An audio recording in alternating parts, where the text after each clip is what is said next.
Alright, so important message today, which, as I sometimes do, is based in game development, but really applies in all kinds of other areas of our lives, and for probably non-game developers too. But this is about having fewer regrets. And this isn't about disregarding the past, forgetting the past, some sort of touchy-feely, think positive kind of thing.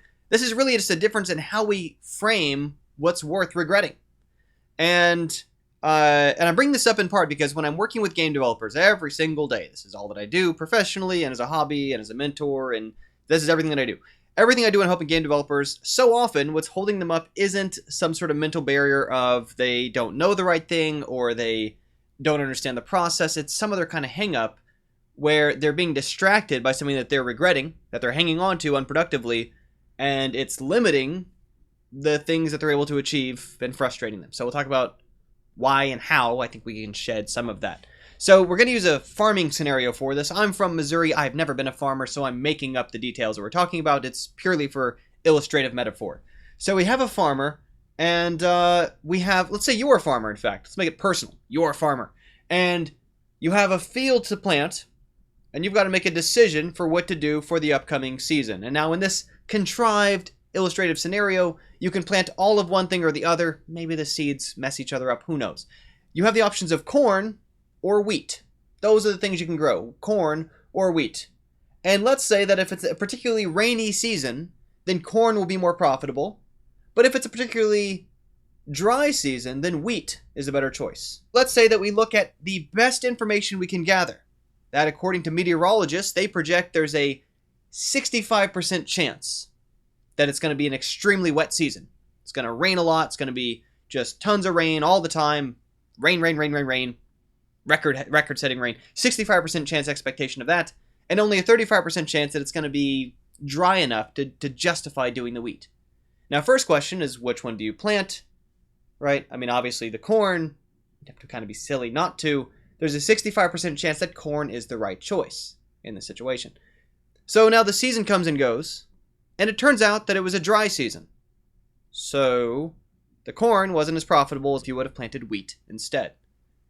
Now the question is, in that situation, did you make the wrong choice? And should you regret having not planted the wheat? And I think so often what winds up binding people up is that they feel in those situations in life that they've made the wrong choice, that they should have planted wheat. When the reality is they made the right choice. It was the right and best choice based on the information they had at the time, based on the best predictions and estimated value they could come up with. It was the right choice, and that therefore they shouldn't have any regrets about the outcome. That if anything, they should feel strange if they had gone against their best rational decision-making faculties and best sources of information and erred in favor of planting the wheat expecting a dry season when then the odds are 35%. Right? And so often we'll build something that at the time is based on the best processes we know, the best information we have, our best estimate of what we think fans will respond to well with star ratings on a website, or traffic of players, or getting press to pick something up, or just something that's going to come out in a way we feel proud of and happy about the outcome from. When the reality is, based on the information we had at the time, we made the best choices we could have, and as long as we steered towards those, then I think it's worth feeling right and good about having made the best choice you could at the time. Now, if we look at this rain-corn scenario, it's worth thinking about, should that affect our future trust in the source we got the odds prediction from? Maybe. Should it affect how we gauge or balance our risk in the future? That we bet on corn and it was the wrong choice? Maybe. Right? So these are things that we could use to inform the next decision, but only happened because we went into the decision first based on the best information that we were able to find. And this also happens the same thing for game developers, where they might be thinking about, you know what, maybe I should do a shmup or a platformer or an adventure game, or goodness, what kind of game should I make? And they try to look at what the market maybe needs. They're trying to look for where there's a niche, and it's real tricky to make that call. But they go for one of them. Afterwards feel like, you know what, in hindsight, there's been a lot of those kind of games lately. Or my game, I didn't have the core strengths needed to make a game in that genre really shine, compared to maybe I should have made this other kind of game. And again, I think it's important to not look backward in that case, to not feel like you should have done something differently, as long as at the time you made the best choice you could from the information that you had at the time. And that again might help equip you with new information to make a better decision about the next game you want to build.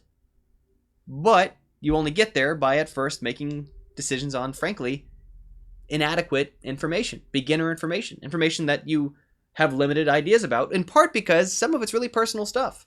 Some of it we don't know until we try, whether or not you have certain strengths, whether or not you're enjoying something you're in the middle of doing until you try it.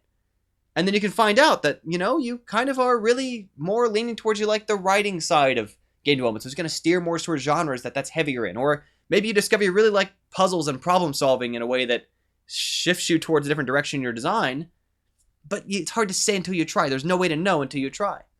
An example I bring up plenty of times, but is so important, I'm going to continue to bring it up frustratingly often that you've probably heard me talk about this before, is Buridan's Donkey. Buridan is a French philosopher from a long time ago. And Buridan's Donkey, it was used to illustrate something about free will. I'm going to borrow the point here. In one of the versions of it I like, there's 2 bales of hay that are equally appetizing, and this donkey doesn't have a good reason to decide that bale of hay over that one. They both look equally appetizing, both look equally clean.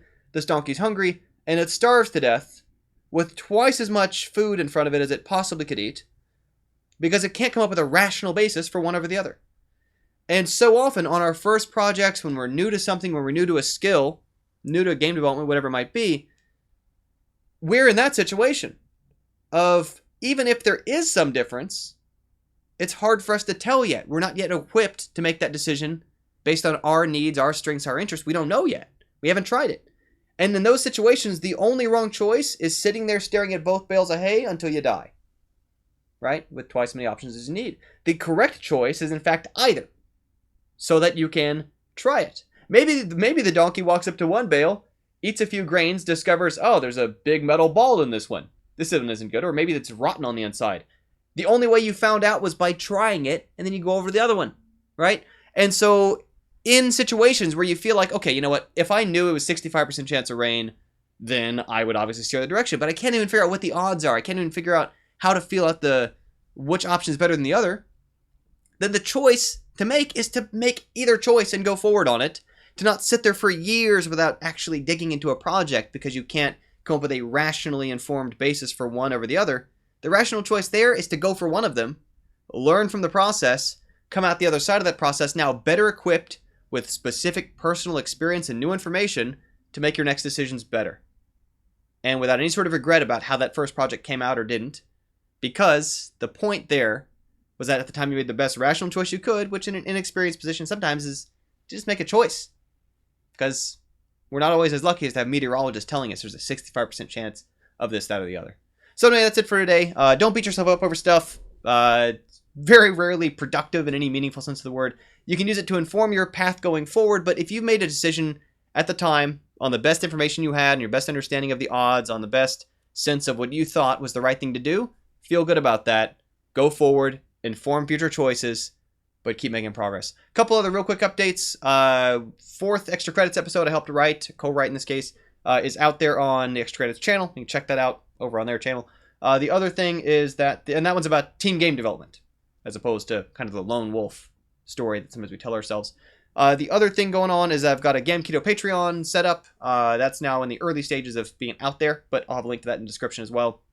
If you want to check that out, that's various ways to help increase the frequency of these YouTube videos, which I've already hit that goal, so you're going to be seeing more of these videos. To increase the frequency of my podcast episodes, so those are going to go back from every other week, back to every week, if we reach that next stretch goal. And then, as well as, there's also ways there, if you want to help sponsor someone to be able to become a part of Gamketo Club at no cost to them. We have a short open application process that's out there, available right now. So we can try to help make the club and its mentorship, its practice opportunities, its practice environment available to more people out there who may not be in their budget to cover their own dues. That's another thing we've set up the Patreon for. So anyway, it's Chris Delion here for Gamketo. Thank you for tuning in. I'll have more videos for y'all soon and keep making games. Bye for now.